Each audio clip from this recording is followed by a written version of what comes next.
Hey guys, how's it going? It's I, the real Randy Chavez, coming at you with a stock video and what I am doing and the stupid, idiotic thing that I might do. So to get right into it, just to go over some Tesla news. Obviously, they announced that 5-1 stock split. Today was the first day of trading that we had after the news, because obviously yesterday after hours it went up like $9. It went up, I think at one point up almost $200 today, or I think a little above $200. Increase, and then it went down to I think like $140 above, which is still incredible. I think it had like a 13% increase on the day. After hours, it's up like $10, so it's really not up a lot. This is something though that I think might move sideways for a little bit.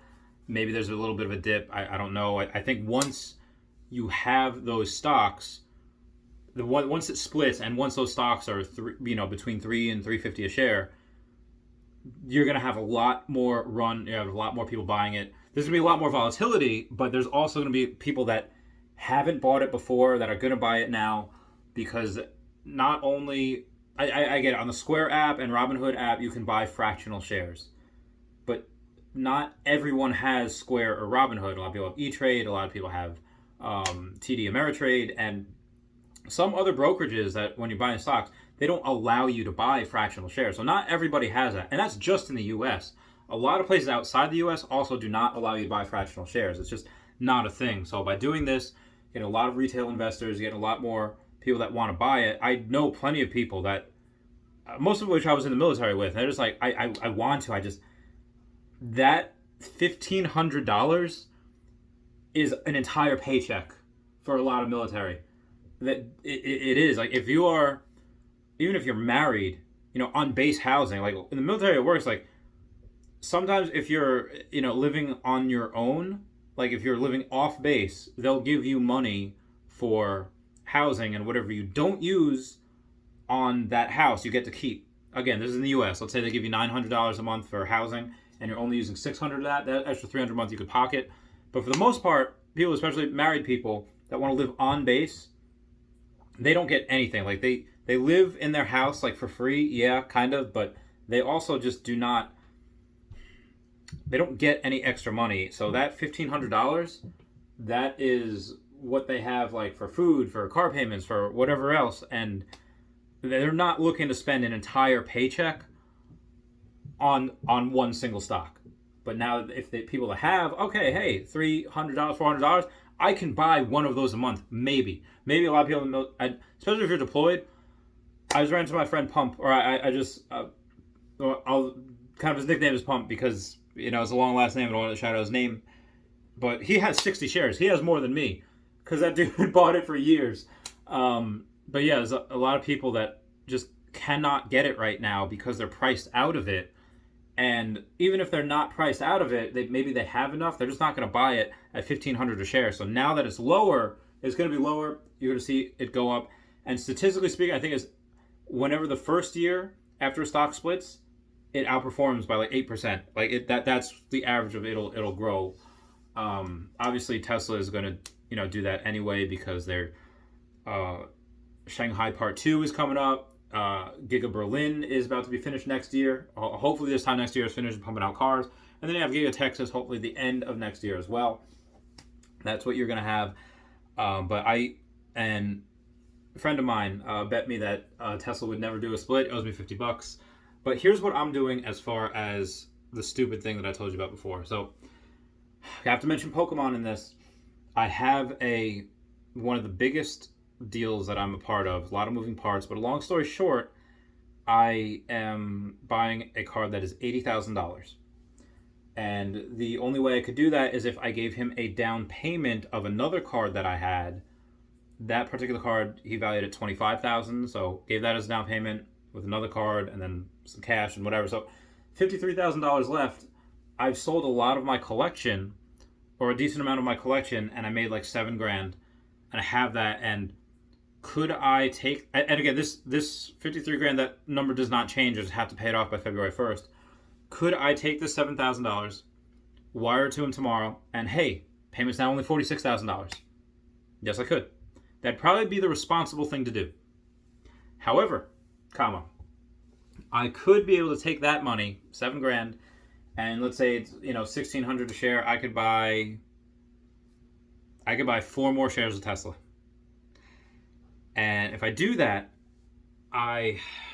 let's say I don't know what the capital gains tax is for the I think it's like 35% on the profits that you make if I sell it. So let's say I buy them at, let's do the math, 1,500 a share and it goes up to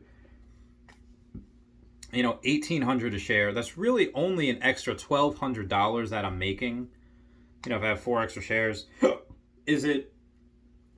And that $1,200 profit, I have to pay 35% tax on. So let's say $450. I'm really only making $800 on that.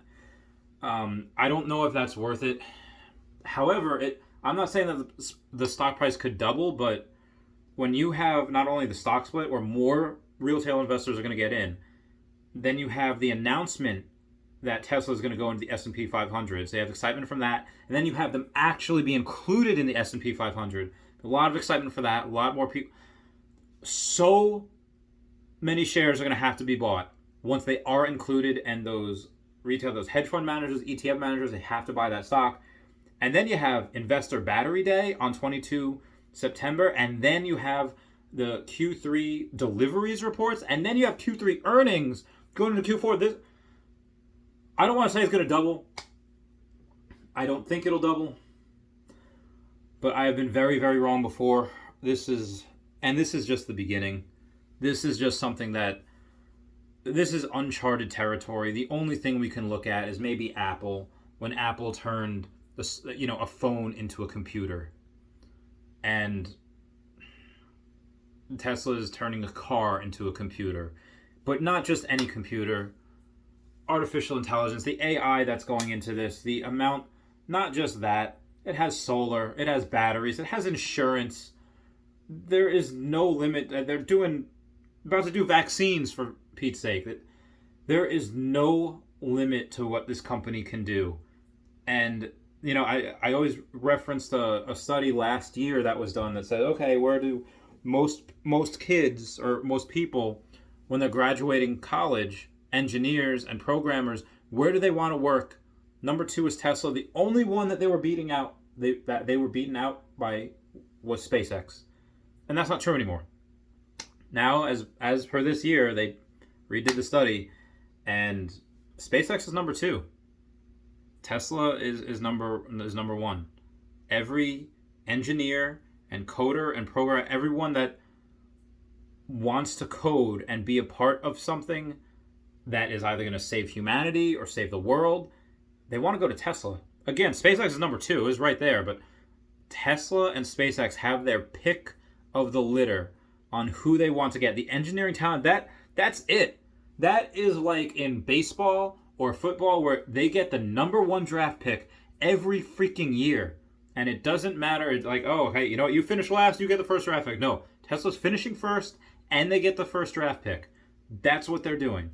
They get all this amazing talent engineer, and the people that work there, I don't want to say they're more fanatical than the Tesla fanboys, like myself included, but I myself, what am I really doing for that company at the end of the day? I'm making videos, I'm making posts online, and I'm putting money into that company. Am I working for that? Am I working 12, 16 hours a day for that company? I'm not. I'm doing that for myself, because I have 2 different businesses, and I work at some other, some odd jobs sometimes with a couple of other people. That's a whole other thing. But no, those people that are working for Tesla, they are committed to transitioning the world into sustainable energy. They use his thesis as law. That's their Bible. This is what I'm doing, part 1. There's a secret master plan, part 2. That's what it is. And that company is going to succeed. It doesn't matter. I keep thinking this thing where if anyone's seen Avengers Infinity War and Mark Ruffalo, Banner, he comes back and says, Tony, listen, Thor's gone. Doesn't matter who you're talking to, who you're not talking to. This is the right thing to do. This is what you have to do.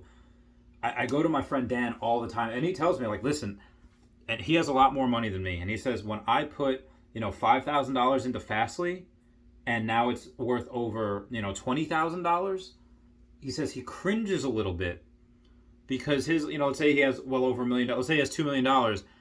That he does not like having more than 5%. He doesn't have more than like a couple of percent in one different thing, and he cringes at that because his one stock he has $20,000 over one stock. And I get it, diversify. What did what's his name say in at the end of Hell on Wheels? Only a fool doesn't diversify. And all right, correct. I just feel like Doctor Strange, where I'm looking at 14,000,007 different futures, and I do not see one where Tesla. The only possible thing I see of Tesla is World War III.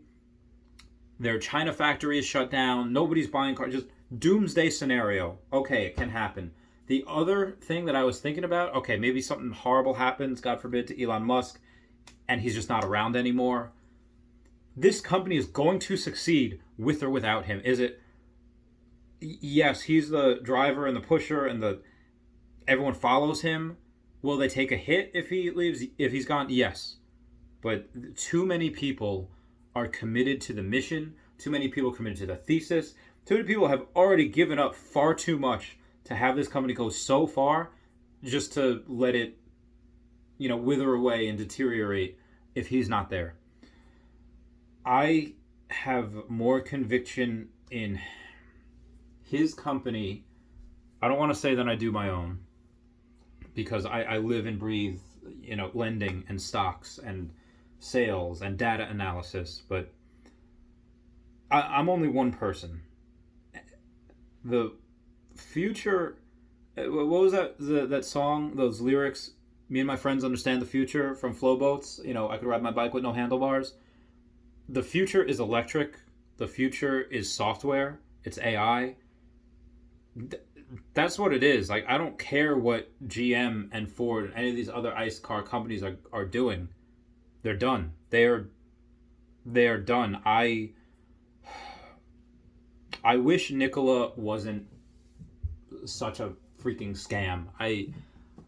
I wish Rivian didn't steal Tesla's IP. I wish that there were other good quality electric car companies. And I'm sure there are.